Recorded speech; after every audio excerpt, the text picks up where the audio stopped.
ampliar, aprofundar, dar sentido. No livro Seu Bastante eu digo que a ideia de raiz pivotante, de onde vem a palavra radical. É ser radical e não significa ser extremista, significa estar vivendo a partir da raiz pivotante que produz toda a seiva da vida, da misericórdia, do amor, da justiça e da paz. Se a vossa justiça não exceder em muito a dos escribas e a dos fariseus, nós não vamos ter uma compreensão, nem entraremos no reino dos céus. Por que a justiça, mais adiante falada, buscar em primeiro lugar o reino de Deus e a sua justiça, e todas estas coisas vos serão acrescentadas? Capítulo 6, versículo 33 de Mateus. Por que essa justiça tende a provocar perseguição, retaliação? Porque essa justiça, ela mexe com os interesses dos poderosos, seja os poderosos da religião, seja os poderosos que têm o controle do Estado nas mãos, seja os poderosos dos espaços acadêmicos que têm o controle do conhecimento, sejam os poderosos que têm o controle do comércio ilegal de armas, sejam os poderosos que têm o controle e vivem de forma anababesca, que têm o controle do tráfico de entorpecentes. Se nós mexermos nessas estruturas, a tendência será cruz, sofrimento e a possibilidade de morte.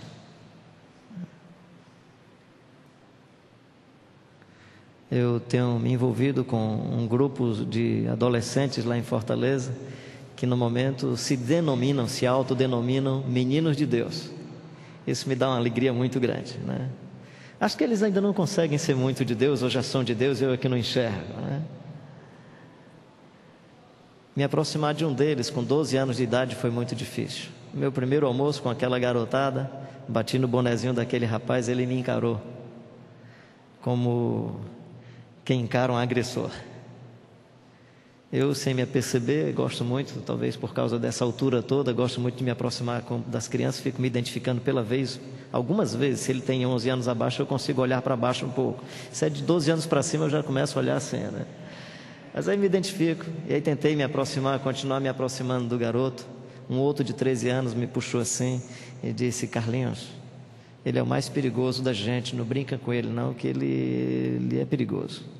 Possivelmente, por uma necessidade de sobrevivência no grupo, não sei exatamente o que, o menorzinho precisava ser o mais machão, mais valente, o mais dono da situação para sobreviver.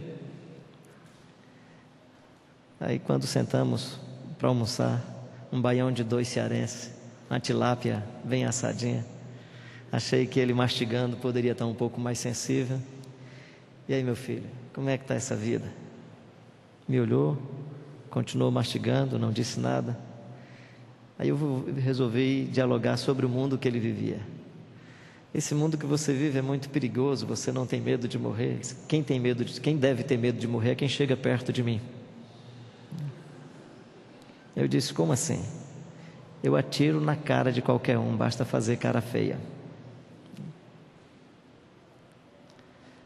Dias depois eu voltei, o garoto de 13 anos que tinha me afastado dele, disse: Pastor Carlinhos, ora por mim, eu acho que eu sou o próximo da lista, aquele meu amigo foi eliminado. Claro que além do meu sentimento em relação ao garoto, me veio aquele texto das Escrituras: felizes os mansos, porque eles herdarão a terra. Os valentes parece-me que são ceifados muito cedo. Lamento que esse espírito e esse tipo de atitude daquela criança foi provavelmente a invasão da maldade de adultos que transformou a criança nesse ser desumano. Lamento profundamente que estejamos numa sociedade que nós paramos no sinal e Jesus disse: deixai vir as minhas criancinhas e não as impeçais, porque das tais é o reino dos céus.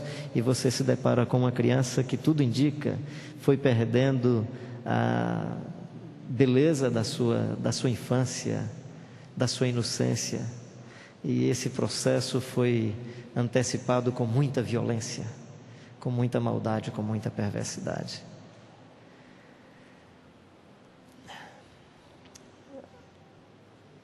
Proteger um garoto desse significa pôr a vida em risco, porque ele é o aviãozinho de outros poderosos que os têm nas mãos para que eles possam fazer seus negócios e dar lucro aos seus negócios.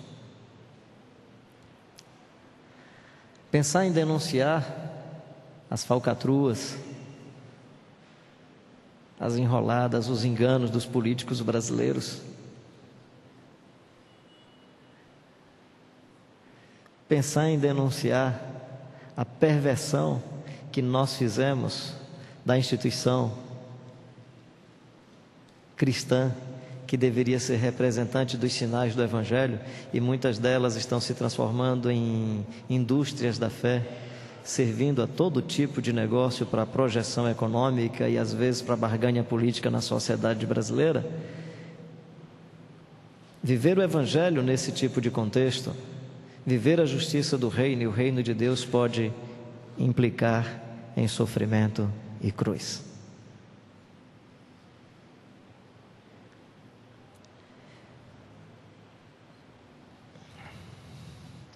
Diante da proposta de uma religião que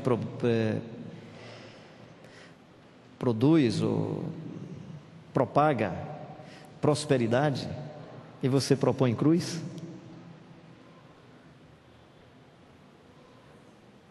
Não que o Evangelho esteja indicando um sofrimento por si mesmo. John Stott, presumo, vive bem o Sermão do Monte e já está de cabelinhos brancos, já podendo falar sobre o seu último sermão. Depende muito do contexto. Jacques Ellul diz sobre o Gandhi. Ele diz que se o Gandhi estivesse na Rússia de 1925 ou na Alemanha de 1933, ele diz que o Gandhi teria sido preso e ninguém mais saberia aonde terminou a vida dele.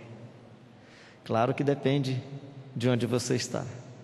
Daí porque eu presumo que o Brasil do momento não é o Brasil da década de 60.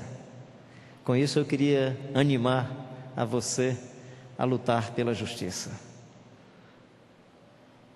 a ter fome e sede de justiça, a fazer da justiça uma virtude como graça, como rio vindo do poder do Espírito Santo. E que a justiça em você seja refluxo da presença de Deus, para que essa justiça não seja somente punitiva, para que ela seja, acima de tudo, uma justiça redentiva. A justiça capaz de orar pelos inimigos, capaz de interceder pelo opositor, para que Deus abençoe o opositor, para que Deus liberte o opositor. Mas não somente isso, para que você não se torne uma pessoa amargurada, cheia de azedume, para que você possa ser semelhante ao Pai Celestial que faz nascer o sol e a chuva sobre os maus e os bons. Ou seja, a gente ora pelos inimigos, intercede por eles, para que os seus olhos estejam postos em Deus e não no seu opositor, a fim de que você continue parecido com Jesus Cristo de Nazaré, a fim de que o seu testemunho seja o testemunho de Deus, a fim de que a sua vida seja uma presença ambulante e um sinal da graça, da misericórdia e da justiça do nosso Deus.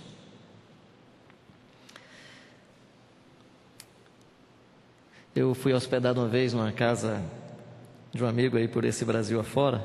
A Bíblia diz que quem hospeda um profeta, ele que denominou de profeta. Eu não me acho tão profeta assim não, eu sou um perambulante, né? Estou andando por aí, né? Amante da vida, fascinado pelo Jesus de Nazaré e querendo ser intensamente batizado pelo seu Evangelho. Mas foi assim que ele disse, quem dá um copo d'água a um profeta recebe muita recompensa.